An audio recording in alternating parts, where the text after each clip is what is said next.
what are some ways to find girls in Japan, and in terms of apps? I prefer to meet face to face, but if you have no choice, because it is hard to meet people face to face in Japan, Tinder's not very good. Neither is the quality of girl there. Most of the profiles, this is a problem a lot of Japanese girls do, is most of the photos are, you can only see half of their face, or it's like the sky, something stupid like that, and there's no information. Bumble is good for if you want to meet Japanese girls, and these Japanese girls are generally into foreign guys, because that's what Bumble's known for. If you want to meet potential wifey material, then check out, there's an app called Pairs and Tapple. I know friends who have actually got married from using these apps. With Bumble, one thing I'd like to mention, it still hasn't picked up. So the majority of people, you're going to have English speakers on there, and the majority of people will not be Japanese unless they've studied abroad and things like that. Also, it depends what type of Japanese girl you want to meet. Do you want to meet a Japanese girl who's very westernized into foreign guys only? Or do you want to meet a typical Japanese girl? I mean, if you want to meet a typical Japanese girl, then you really need to brush up on your Japanese skills. But if you're one of those foreign guys who, let's be real, a lot of foreign guys can't really be asked to learn Japanese very well, then you're limiting yourself to the type of Japanese girl you can find here. I have a question. How do you speak with your wife? How much percentage Japanese English? Depending on, well, who I meet first. So if I meet person A, and if they speak to me in Japanese, my brain's going to click and speak Japanese to them. But if they start the conversation with English, like a few of my Japanese friends, then we're going to stick to English. That's kind of established with my wife. We speak English. If we have a debate or argument, she'll switch to Japanese and I will switch to a bit of Japanese. I think I'm the same as well. I have some Japanese friends who have zero English, so I try to speak as much Japanese as possible. But I also have some Japanese friends who really, really want to speak English because they have that limited opportunity. It's like, okay, let's try English. And yeah, the girls I've dated, it's been 50-50. It could be you're a foreign guy who wants to meet a typical traditional Japanese girl, but you only match with Japanese girls who just want to speak English and they're not into Japanese stuff at all. I've had that situation quite a few times. It's like they don't care that I'm into Japanese stuff. They're interested in the foreign stuff.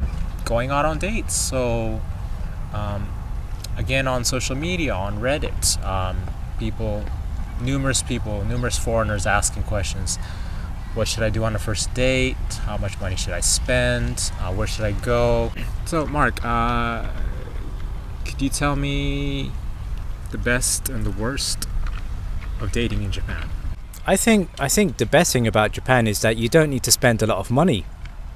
In Japan you have izakayas, the typical Japanese bars, really cheap, and they're everywhere. Alcohol's cheap, food is cheap in Japan, so you can actually have a pretty decent date and it's not going to cost you that much at all. So you can I'm one of those people that I like to pay for the date, pay for the girl, but that doesn't mean you need to pay a lot because Japan is cheap. So you can take her out, go to a darts bar, 24 hours, really fun, go karaoke, really fun. It's not going to cost you more than like 5,000 yen, and you can have a really good time. And most girls in Japan, they're quite modest, so it's quite easy to impress them, and you can have a really good time. Bad things. In my experience, one of the worst type of dates I've had, which are quite common, were girls who had no opinion, and I felt like I was carrying the date. I was the entertainer. I was paying for everything, and she had no opinion and nothing to say on anything. And it was trying to get blood from a stone, and it was really hard to just maintain the conversation. I was trying to make her laugh, and There's the language barrier, so that's twice as hard. She was really hot, and that was the only reason I was trying. But that might happen quite a few times. You get those girls who have no opinion, nothing to say, and they're just really boring. Yeah, it's terrible you had to go through that.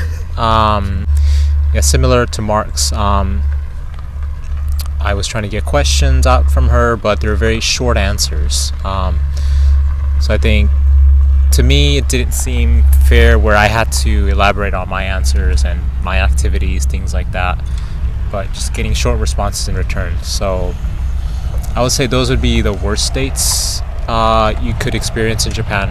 I also have another problem. Sometimes Japanese girls might have a stereotype of you because I'm from the Caribbean. They might have stereotypes that I like reggae music, I like Bob Marley, I like the beach. Well, half of that is true, but they have stereotypes that you like this or that. And it can be a bit annoying because not every foreign person is like cut in a typical stereotype, like, oh, you're American, you like country music, or you like Taylor Swift or whatever, or you're French, or do you like this or that. I got that a few times, and it can be a bit annoying sometimes because I'm English Caribbean, and Japanese people don't know much about Caribbean stuff apart from Pirates of the Caribbean. So they have limited knowledge, and they might say a few like dumb things to you. You just have to laugh it off. How would you define dumb? Well, people say to me, is it rainy every day in England? Do you eat fish and chips every day? Can't say I've had any stereotypes of me being American, but I think the first, I guess it would be dumb or stupid, but is to kind of make a judgment about the person, about their background or ethnicity or nationality. So in Japan, I'm quite mistaken to be Nepalese or Indian. So in Japan, when you go on dates, guys or girls, they will have a stereotype about you, and it will be a pretty harsh stereotype because the only image they have, other than Japanese who travel abroad, study abroad for long term, is that you're from X country and you can't be from country Y or country Z. So I would say that's probably the dumbest remark I've gotten from friends I've socialized with that I've met the first time and we're good friends now, or dates I've gone on, or female friends that I have that I had at the beginning. Those are some of the remarks from them. So be prepared to deal with that. One more thing I wanted to add in terms of dating is Japanese girls generally are quite timid. They're not very forward, so don't expect anything to happen on the first date. You might get a hug or a handshake or a high five at best, but yeah, you might need to have 3 or 4 dates at least for anything to happen, unless it's one of those Japanese girls who are obsessed with foreign guys.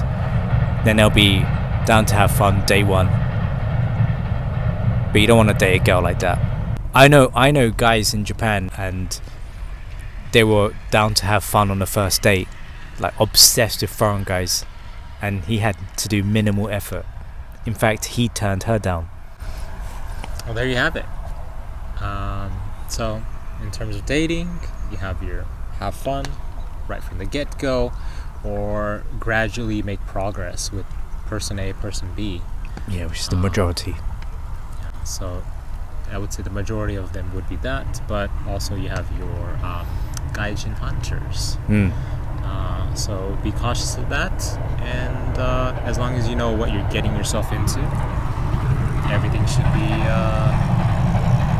okay from there.